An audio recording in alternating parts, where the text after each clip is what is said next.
How to replace a 2021 Ford Fusion for button smart remote key fob battery. Now here's Sergeant Locksmith to show you how. Okay, so you're having issues where your battery might be the issue. You got to walk closer to the vehicle, lock, unlock, start. This issue starting the car.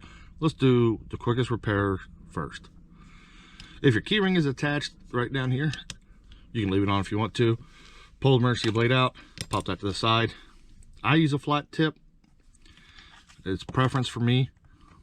Put it right here, not on the side where the blade came out. Put it in, twist, and you notice the cover's popping up. Then I can just run this down the side and it pops it up. Now it's popped up. Here's your battery. This battery wants to come out.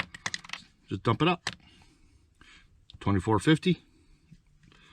Put your new battery in. And when you push it down, it wants to pop up just a little. That's fine.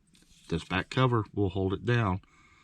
If the battery doesn't come out on yours, that's where you want to come in on the side right here and lift up. Now, when you go to put the cover back on, there's a little tab right here. There, you should be able to see it. That needs to go in first on here. So when you take cover, slide it in, push down, snap it together. There you go. You've changed your battery now. Thanks again for watching. If you would, give me a thumbs up if the video helped you.